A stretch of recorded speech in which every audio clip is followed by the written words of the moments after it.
You, John Fitzgerald Kennedy, do solemnly swear. I, John Fitzgerald Kennedy, do solemnly swear. That you will faithfully execute the office of President of the United States. That I will faithfully execute the office of President of the United States. And will, to the best of your ability. And will, to the best of my ability. Preserve, protect, and defend the Constitution of the United States. Preserve, protect, and defend the Constitution of the United States. So help you God. So help me God.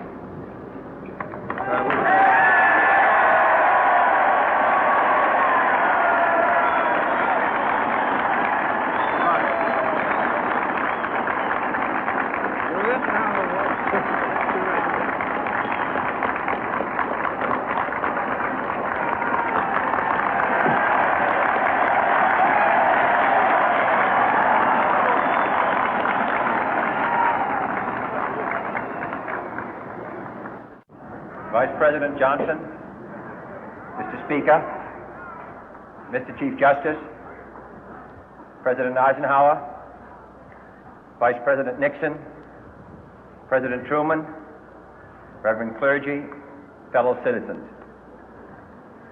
We observe today not a victory of party, but a celebration of freedom, symbolizing an end as well as a beginning, signifying renewal as well as change. For I have sworn before you and Almighty God the same solemn oath our forebears prescribed nearly a century and 3/4 ago.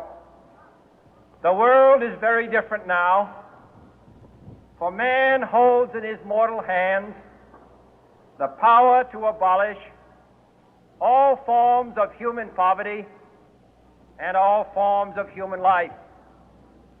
And yet the same revolutionary beliefs for which our forebears fought are still at issue around the globe. The belief that the rights of man come not from the generosity of the state, but from the hand of God. We dare not forget today that we are the heirs of that first revolution. Let the word go forth from this time and place to friend and foe alike that the torch has been passed to a new generation of Americans born in this century, tempered by war, disciplined by a hard and bitter peace, proud of our ancient heritage, and unwilling to witness or permit the slow undoing of those human rights to which this nation has always been committed and to which we are committed today at home and around the world.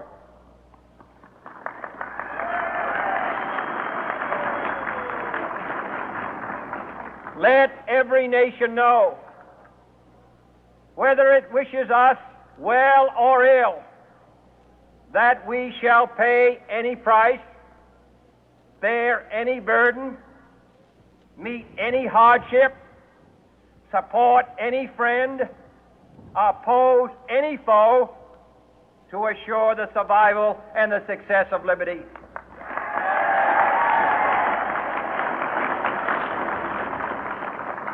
This much we pledge and more. To those old allies whose cultural and spiritual origins we share, we pledge the loyalty of faithful friends. United, there is little we cannot do in a host of cooperative ventures. Divided, there is little we can do, for we dare not meet a powerful challenge at odds and split asunder.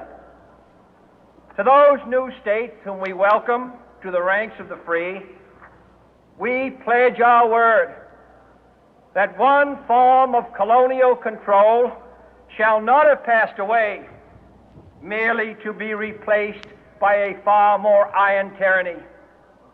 We shall not always expect to find them supporting our view, but we shall always hope to find them strongly supporting their own freedom, and to remember that in the past, those who foolishly sought power by riding the back of the tiger ended up inside.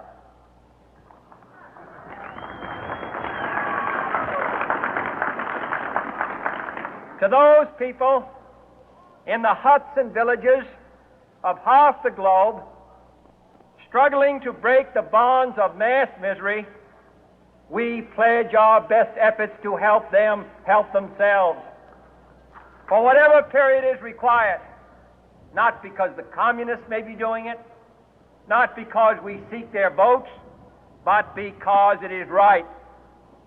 If a free society cannot help the many who are poor, it cannot save the few who are rich.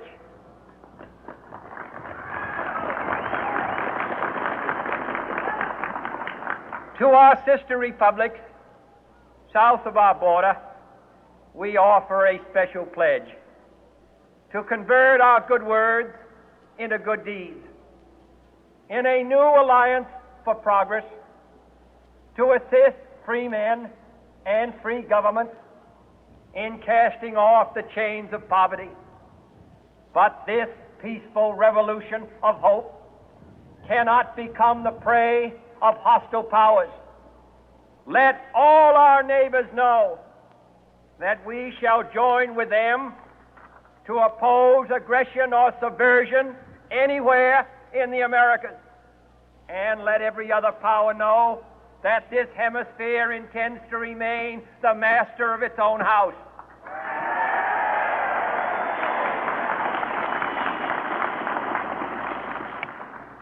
To that World Assembly of Sovereign States, the United Nations, our last best hope, in an age where the instruments of war have far outpaced the instruments of peace, we renew our pledge of support to prevent it from becoming merely a forum for invective, to strengthen its shield of the new and the weak, and to enlarge the area in which its writ may run.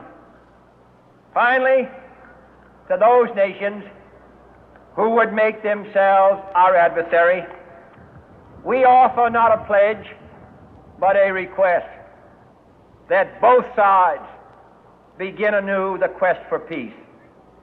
Before the dark powers of destruction, unleashed by science, engulf all humanity in planned or accidental self-destruction, we dare not tempt them with weakness, for only when our arms are sufficient beyond doubt can we be certain beyond doubt that they will never be employed.